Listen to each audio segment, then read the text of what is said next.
questions from your seat, or else to write your question down and send.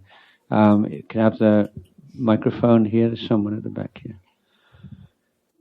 We have microphones on two sides, so we'll try to take turns and kind of go back and forth.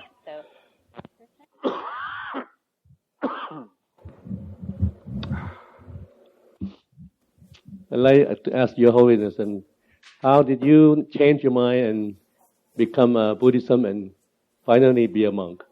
What really, make you change your mind?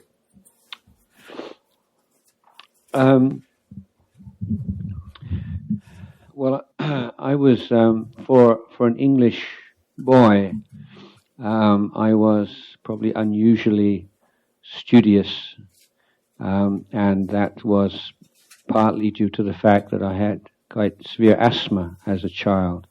So I was off school a lot, spent a lot of time alone, and spent a lot of that time reading.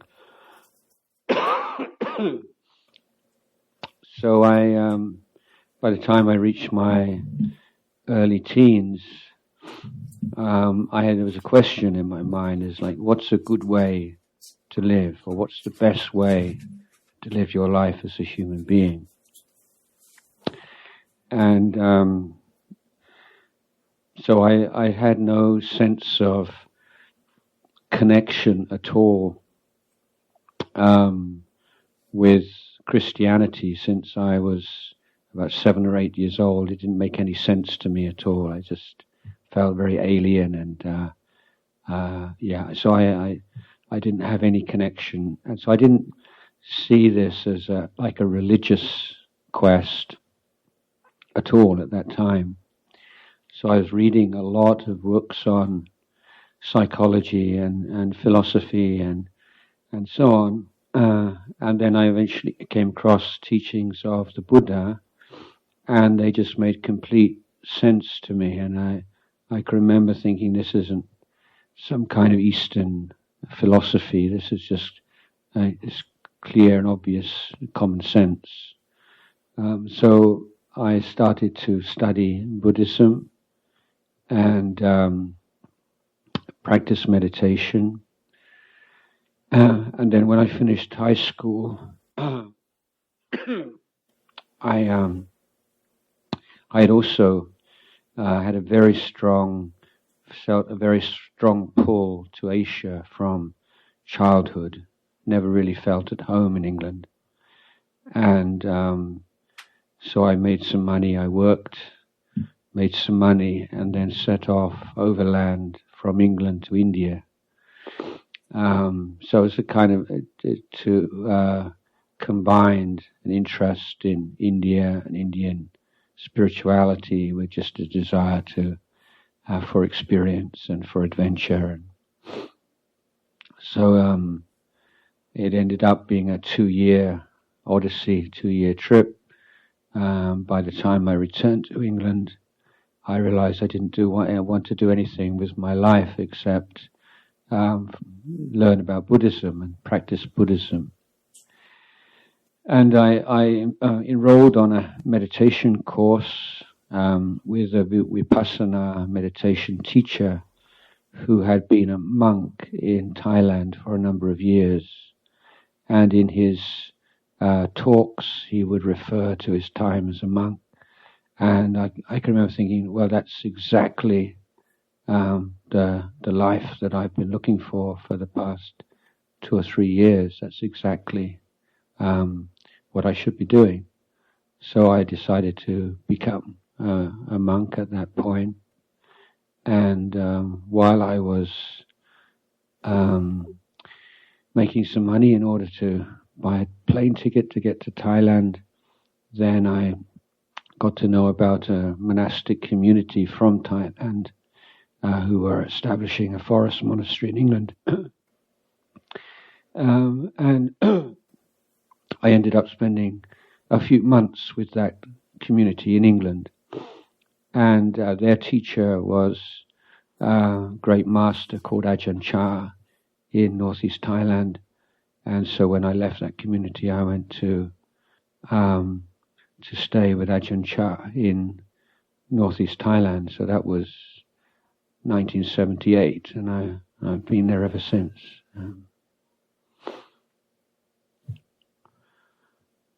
That's my story.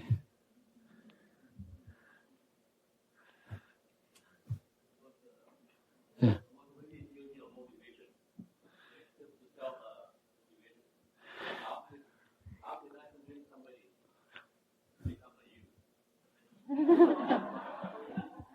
How could...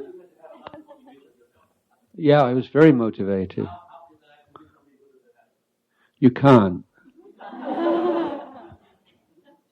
I mean, no. I mean, it's not possible to motivate someone else in that way. I mean, you can inspire by your personal example, or you can provide inspiring examples of other people who've made similar choices. But at the end of the day, it really has to be voluntary. And the living as a Buddhist monk is not easy at all. It's physically very demanding, mentally can be very stressful, certainly in the beginning. And if you don't really have that strong internal motivation, then you won't make it really. But in terms of how to stimulate that in others, then that's it depends on where they're starting from. And usually, if people become monks just out of a sense of aversion to lay life, or just sense of just can't handle this lay life, and think that being a monk is a kind of an escape from that, then those are the ones who never last very long at all. And there are people who go to monasteries, and from the first day they say they want to spend the rest of their life in a monastery. And I'm going to make a confession here that in my monastery, when someone comes like this, we would have a little bet about how many days they'd last. Like I give in 3 days, maybe 2 weeks. It's like, and it's the ones who are kind of living day by day that often end up spending the longest.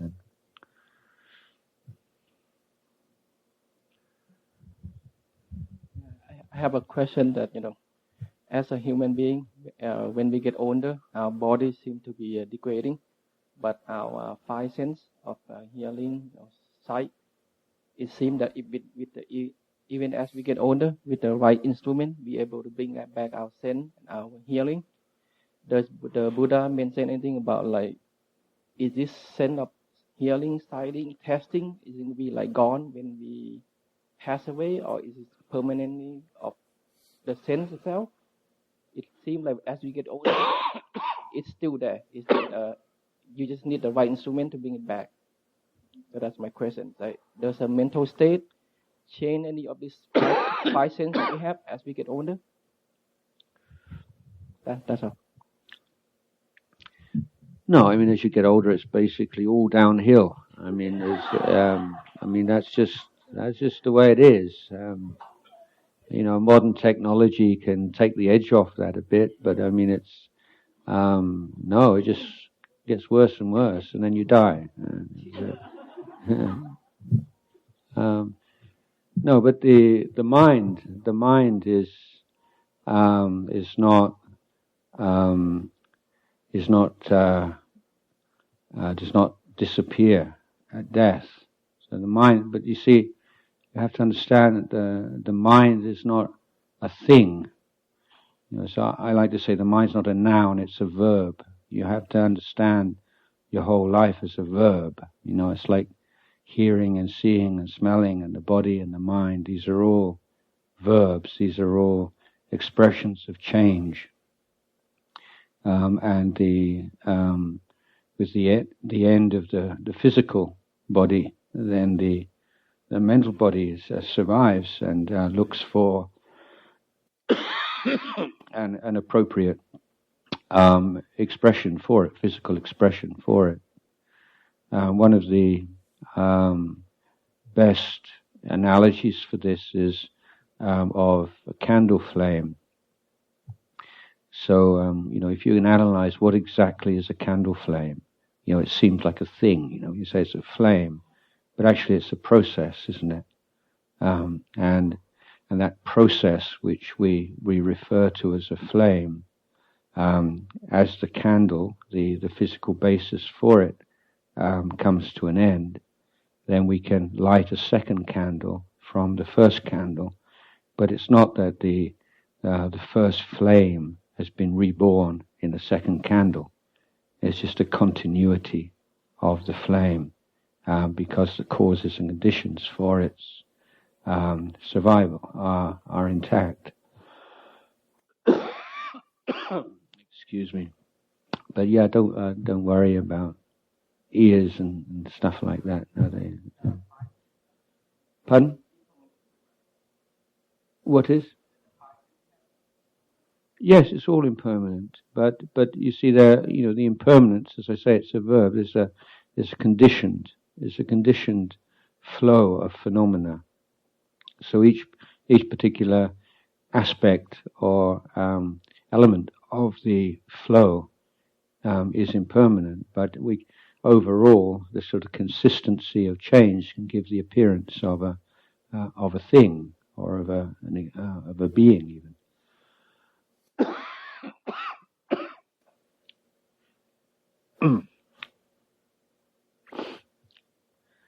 Yeah. Just a quick reminder for the first. There's also a Q&A session in the afternoon, but if you can please just keep it to one question for now so we can try to get it to as much people as we can, and we'll go back and forth on each side. Hi. I know you spoke of cultivation and that meditation is one form of it. Are there any other forms of cultivation that we can practice on a day-to-day life? Yeah, there are the four main areas of cultivation which the Buddha taught. Firstly, cultivation of the relationship of the human being and the physical environment. And secondly is the relationship of the human being and the social environment. And the third is the cultivation of the heart. And the fourth is cultivation of wisdom. So the cultivation of the relationship to material world, then that begins with that aspect of the material world which you take direct responsibility for, meaning your body. Concerns being wise in the amount and the kind of food that you put in your body, taking enough and timely rest, getting exercise. So in this way of thinking, being wise about eating and resting and taking exercise is overall picture is every bit as important as meditating every day. Because if you don't take care of these kind of basics, then you don't have the foundation to really apply these more profound techniques. Excuse me. The second of this material development concerns our relationship to our possessions, to money, to our house, our car, technology. So many people these days have a rather dysfunctional relationship to technologies and to telephones and social media and all these things, and it's very important to work that out and to have a healthy relationship with all these things. Otherwise, again, it's going to undermine spiritual practices such as meditation. Third sort of outer shell of this is wise relationship to the physical environment in which we live, and we know we're within a space of a couple of 100 years since the Industrial Revolution, where we've been living in such a way that it's unlikely that we're even going to have a world to live in within the next 100, 200 years. As the effects of global climate change intensify and we receive the fruits of the karma that we've been creating over the past 200 years, this is going to become more and more of an issue for everyone. So, as I was saying, like, Buddhism is sometimes it's just all about meditation and sitting with your eyes closed, but it's like everything. It's your whole life. So that's just particular areas. So it was mentioned earlier on that I'm interested in education, and the schools that I work with use these 4 kinds of cultivation as the basic framework for the education of the children.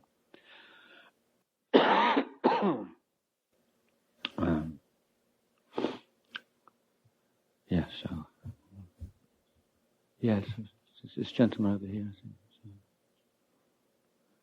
Oh, okay. He's got the microphone. Go ahead.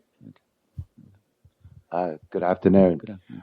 My question has to do with the 4 stages of enlightenment, and in particular with stream entry. And in my case, I am a layman with just a few short years of study and not overly disciplined study. So I'd like to know about stream entry in particular, and the possibilities for a lay person to gain stream entry in this lifetime. That's the crux of my question. Yes, well, there have been laymen, laywomen, householders who have realized stream entry throughout Buddhist history, from the time of the Buddha until the present day. And I think that stream entry is probably the wisest and most legitimate spiritual goal for a lay Buddhist practitioner. So I would say in terms of the potential for stream entry, yes, it's definitely there. But of course, the distinction between monastic lifestyle and lay lifestyle is not so clear-cut as it was in the time of the Buddha, and for all of the advantages and disadvantages of a capitalist system. One is that it does give many people, at least those who are free from basic pressures to survive physically, it gives you choices of lifestyle that people have never had in the past. So it's quite feasible as a lay Buddhist in the present world to decide perhaps to take a cut in income in order to find a livelihood and a way of living in the world which is conducive to spiritual goals and which is not too busy and disturbing, as something in which the qualities of simplicity and application of mindfulness in daily life is possible. So I would say, as a layman, it is possible, but it is certainly dependent on your particular living conditions and finding a way of living and making your living in such a way that it's not too disturbing for your mind, and which you have periods of quiet reflection, and that the 5 precepts are absolute necessity, and to be finding regular periods of time when you can go off on retreat and devote yourself to meditation practices in a more kind of focused, intense way, to alternate with the normal practice in daily life. So if you have a basically simple lifestyle, good moral foundation, good friendships, and giving sufficient time for study and for meditation, then living as a lay person sufficient foundation for stream entry.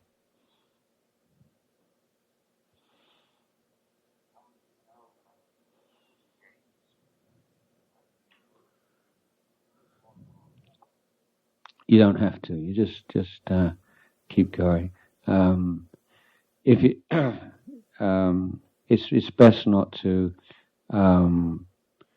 be too concerned with that. That, in fact, probably one of the chief features of Buddhist communities over the past 2,500 years is overestimation of attainments, and so my teacher would really downplay this whole thing, because once you get into this, I want to gain this level and that level, it can bring up some very unwholesome mental states and actually be an obstruction to it.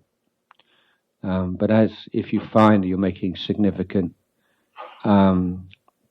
advances in your meditation period, your meditation practice, then every now and again it's good to go and see experienced meditation masters and just to check that everything's going well and you're on the right path. So in a meditation tradition, like in northeast Thailand, then we have certain enlightened monks who provide this service to younger monks. The younger monks who've had strong experiences and believe that they've attained or realized some particular stage would go and ask these monks to look at their minds and to check them out, basically. But that kind of service is not so easily found in lay life.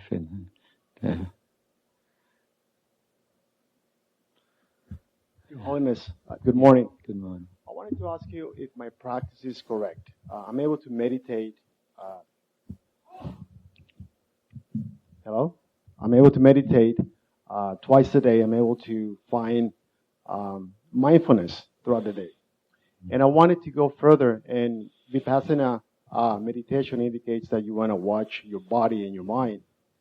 And when you find phenomena, I'm able to find phenomena when it starts, when it ends. And sometimes when the mind wants to grasp to it or attach to it. And the concept of it is to watch it from the self. But at what point do I know that it's not the mind playing games with me, trying to tell me that it's the self who's watching and not the mind?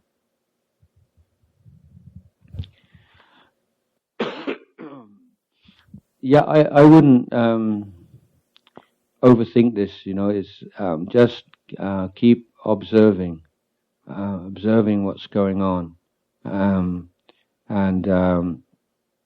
the bringing to the mind certain reminders. Excuse me.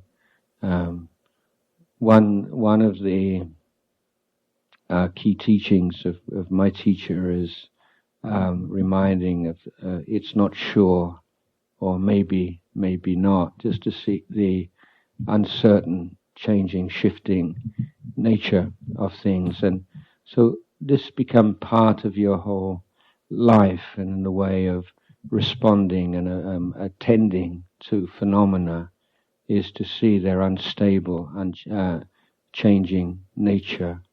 So there's a certain role for this more discursive or cerebral kind of approach, which doesn't detract from, but it provides a step towards the direct insight into the way things are.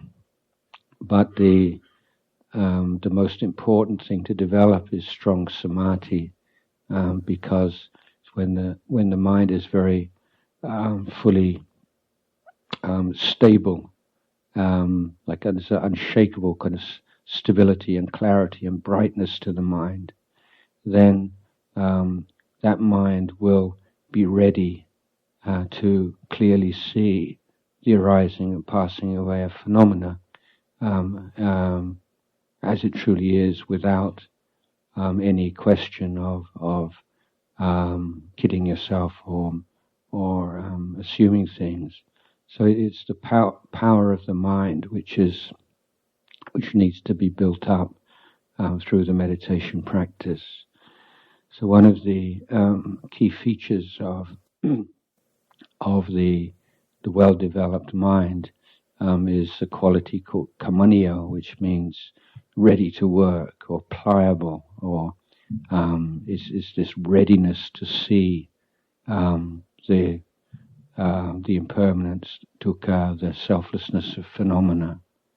So the mind has to be taken to that point of readiness where this seeing just takes place as a natural outcome of that maturity of mind. Does that answer your question? Yes, thank you. Yeah.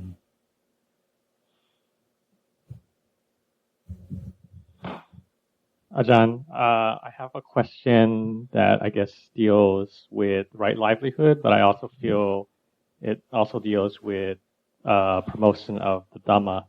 So I'm wondering, for example, if you're a business person and you have a service that you feel is very strongly is able to help people, and you want to be able to promote it in a way, but you also don't want to, I guess, force people to accept things that they don't need.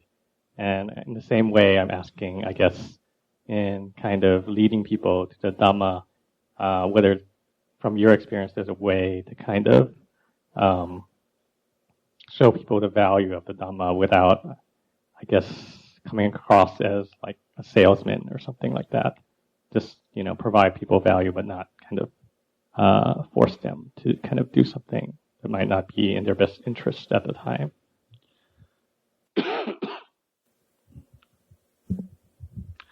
Well, yeah, I mean, from point of view of a Buddhist monk, like the whole kind of Theravada approach is basically, here it is, take it or leave it.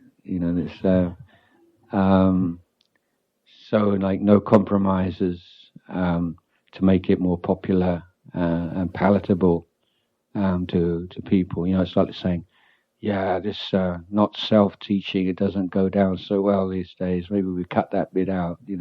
Well, we can't do that. And Buddhist monks are actually forbidden from teaching anyone who doesn't express a particular desire, an interest to listen. So this is formalized in this kind of beautiful invitation to give a talk that we heard this morning. But it means that Buddhist monks can't be evangelical in any way. They can't just sort of knock on somebody's door and say, look, I've come from Thailand to tell you the good news about Buddhism. But this is, for me, and I think for many people, it's one of the attractive qualities of Buddhism, that it's not trying to sell itself and saying, if you're genuinely interested, I'll share everything that I know without any wish for any kind of reward. So that's the kind of traditional Theravadan approach. Of course, if you're trying to develop something in the business world, then that's a different environment and sort of different expectations. But I think that general spirit of wanting to share for people who have a genuine interest should always take precedence of this idea of trying to persuade people or trying to. Certainly, we don't want to convert anybody. I was saying yesterday, one of my favorite sayings to the Dalai Lama is, I don't want to convert any of you to become Buddhist. I want you to be better what you are already. So, enabling people who, already have some kind of affiliation or some kind of commitments. Maybe that there is something in the Buddhist tradition that they can make use of and enrich their life within the tradition in which they are happy to live. So we're not looking for like quantity of people or followers, but more quality is more important. But I think in anything, that sense of that first of all the initial impulse must come from the person itself. In the talk I was talking about the precepts and training of body and speech. But and this is another point that if somebody doesn't kill, doesn't harm, doesn't steal, doesn't commit adultery and all these things, but refrains from those things because he's afraid of going to prison or afraid of social ostracism or afraid of some kind of punishment, then it wouldn't be considered to be a virtuous person. It is someone who has sila in the Buddhist sense, because it's only sila when it's within the context of this overall training for enlightenment. And that sila only fulfills that function which supports, nourishes practice of meditation, development of wisdom, when it's voluntary. So I think in short, in most cases, it's being a really good example is probably the best way of encouraging other people. If you're practicing Buddhism and people notice that you're very happy and kind and honest and trustworthy and so on, then that is something that that Buddhism must be something to that. But I'm not in the world, as it say, then setting up businesses and things which are based upon Buddhist principles or wishing to promote Buddhist principles and expecting payment for it. I don't think that's unethical in itself.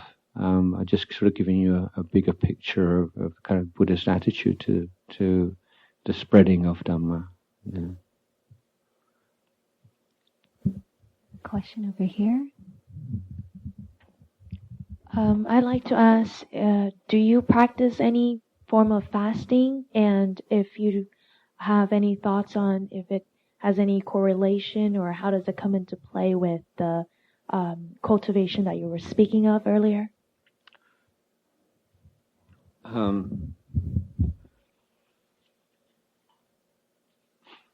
Well, generally, Buddhist monks, we only eat one meal a day, so we fast 24 hours as that's our life, 24-hour fasting. As far as longer fasting is concerned, it was never recommended by the Buddha. It's not included in one of the ascetic practices which the Buddha recommended for his disciples, but at the same time he didn't forbid it. I mean, fasting was a kind of a really big deal in India at the time of the Buddha, and before he became enlightened, he did incredible fasts. But he concluded at the end of some of these really extreme fasts that there was no causal link between fasting and enlightenment. In monasteries, I've lived in monasteries most of my life, and you get young men in their 20s, and they got this kind of, warrior kind of, everybody wants to sort of push a little bit, do things a little bit kind of tough and challenging, and after you sort of got the basics of monastic life down, then often monks want to do things like this, and I myself, as a young monk, did. But I think it's more a matter of very, very, very observant of the effects that it has. I mean, just as a trial and just to see what it's like, it's quite a good thing to do. And for instance, exposes if you have a lot of concerns and fears about food and going hungry. I mean, if you fasted regularly, there's one day when you miss an evening meal or you don't get home in time for an evening meal, you don't get upset about it. It's not a big deal. But I would say that the effects of fasting depend a lot on the character of the person. If someone's very, very speedy, or they have a lot of sensual desire, fasting can be quite a good way to calm the mind down. But if you're already kind of easygoing and you don't have that very strong, passionate personality, then sometimes fasting just, rather than calming the mind down, it agitates the mind. So it's a little bit dependent on the person, and of course what kind of fast you do. I mean, when I was a young monk, fasting meant just plain water fast for 7 days or something like that, or done drinking urine for 7 days, things like that. But these days you have all these kinds of different fruit juices and stuff, so kind of like a different kind of thing.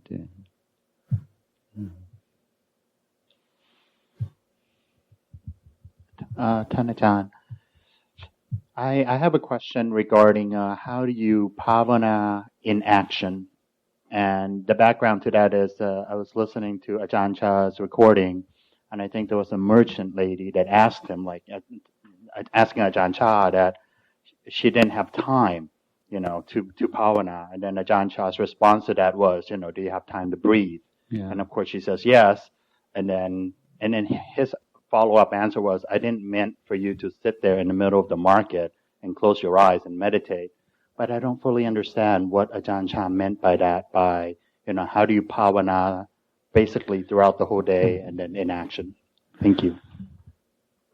Well, I'm going to give an answer, but maybe not necessarily expanding upon Ajahn Chah's answer. So my answer, is I think that chunking is a very good policy. People know what chunking is. It's not a city in China. It's a kind of way of just dividing big things up into smaller things. So you're probably familiar with it. So let's say like your day, and chunking your day is cutting it up into chunks. So from when you get up in the morning until when you leave the house to go to work, might be the first chunk, like the trip to work, driving to work, a second chunk, morning, a third chunk, midday, afternoon, evening, nighttime. And then having specific goals, pavana goals for those different periods of time, and relating that to what I refer to as the 4 right efforts. So for instance, let's say you drive to work every day, maybe it's an hour in the traffic. And so how do you pavana? Well, you might say, ask yourself, what are the unwholesome dhammas that are likely to arise or have arisen in the past when I drive to work? And it might be, I get really irritated with people who drive in a selfish manner, or I get angry with this or fed up with that. So then your practice, your Dhamma practice, is drive to work, at the right time and safely, but at the same time without being irritated by the things that usually irritate you. Or another example of going into a meeting. Obviously, you can't if you sit in a meeting and watch your breath, then you're not going to get very far in your career. Maybe unless you're the CEO, and then you're just considered kind of special kind of person. But again, you say, well, what are the kind of things that can come up in a meeting? Yeah, again, a sort of irritation. If somebody speaks too long or speaks off the topic, or I find that when I listen, I tune out when I'm listening to people and just go start daydreaming, or else I give far more attention to the arguments of people I like than to the people I don't like. Or when I have to speak myself, I become very self-conscious and overly worried about whether people like me or not. These are all kinds of unwholesome dhammas, normal everyday things that can come up in that kind of situation. So that's your Dhamma practice. How can I prevent those things from arising in my mind? And if they do arise, how will I deal with them? And then similarly, what are the wholesome kind of dhammas that I can develop? Well, patience is obviously a good one. Listening skills, communication skills. So if we're not just thinking of meditation as just the sort of application of a technique in order to calm the mind, and but there's being awake and aware, and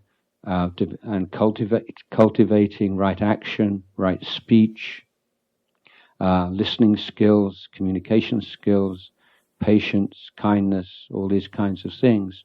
Then we can find in every situation there's actually a practice that you can do. If you expand the idea of what practice would be from some application of one specific technique, and see how much richer it is than that, then you can even start to be quite creative with that. So not letting your mind wander off here and there, and being mindful, being the present. If you're by yourself, in the bathroom, whether you're showering or brushing your teeth, or getting dressed, then you can put more emphasis into physical movement. When you're walking from a building to a car, climbing up steps or down steps, standing in an elevator, then don't let those short periods of time just fritter away, but use them to re-establish your mindfulness.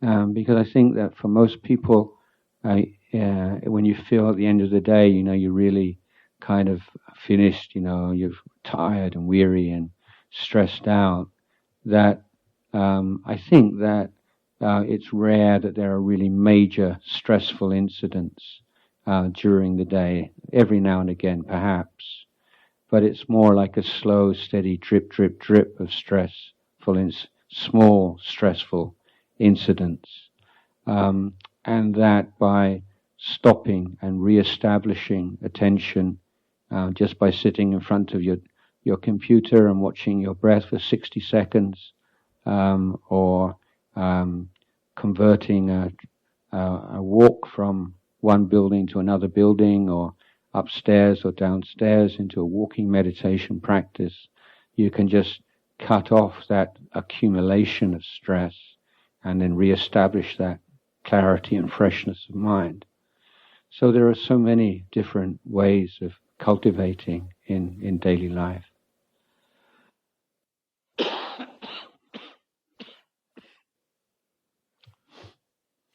Anything else? Somebody? Yeah.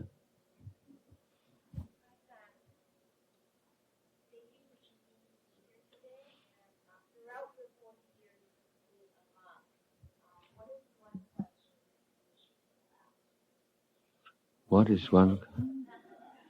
That one.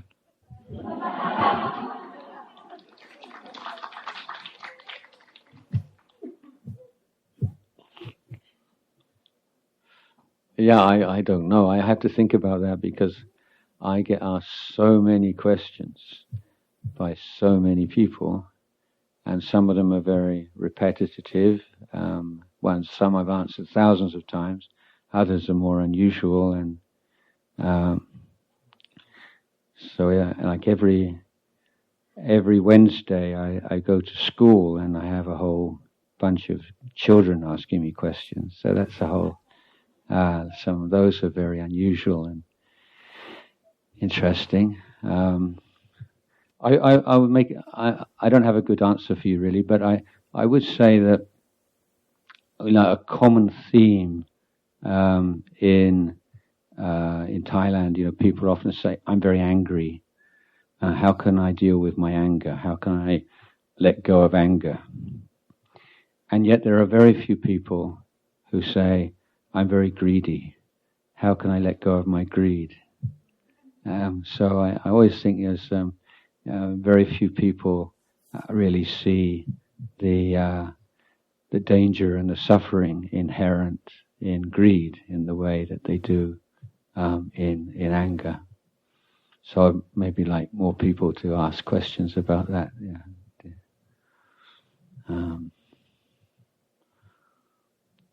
Just letting you all know that we're going to have one more question for now, and then we're going to take a break, I believe, after this. กราบนมัสการพระอาจารย์ Okay, English now. As far as I study the Buddhism, there are two factors, internal and external. The internal, yoniso manasikan. External is Kalyanamit. If they don't have Kalyanamit here in this country as much as we have in Thailand, how do they go about progressing in practicing Buddhism? And how much weight do you put on the pariyat versus patibat when you try to get into the right path? Thank you. Okay, I'll repeat that for those of you who didn't hear clearly.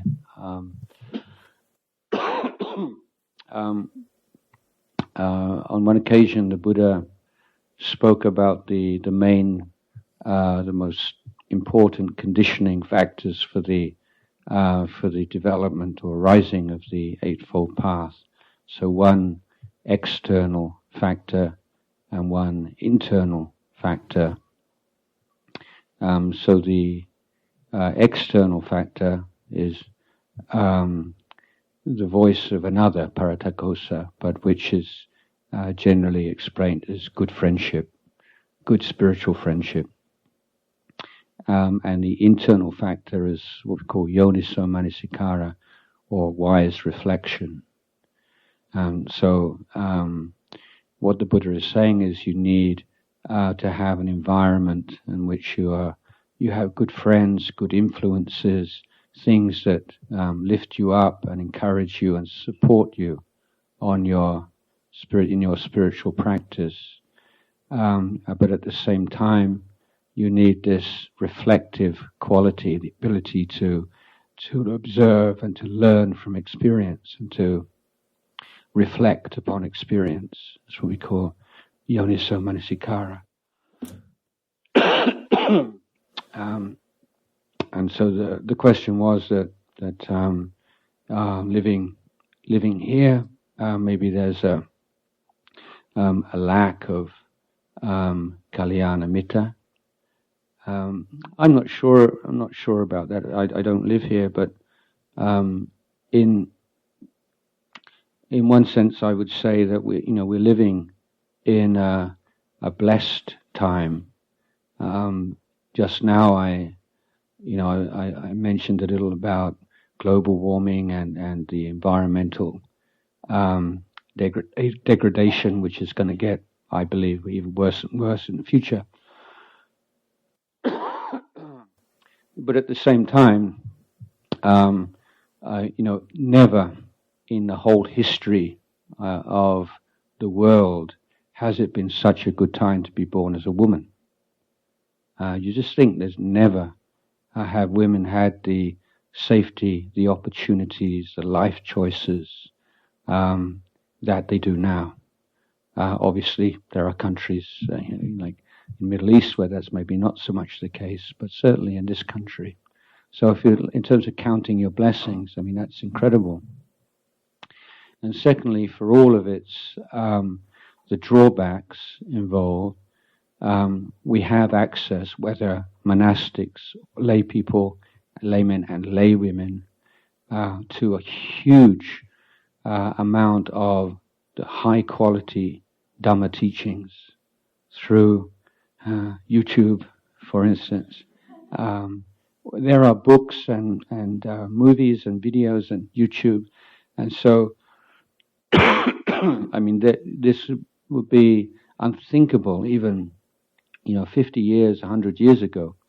I mean, one of the stories that some of you may be familiar with the life story of Ajahn, who became a monk in his local village monastery as a young man and became frustrated with life in the village monastery and decided to leave and to search for a meditation teacher and take on the life of a forest monk. But where to go? I mean, it's just very hard to find out any information where these teachers are in those days. Where do you go for that kind of information?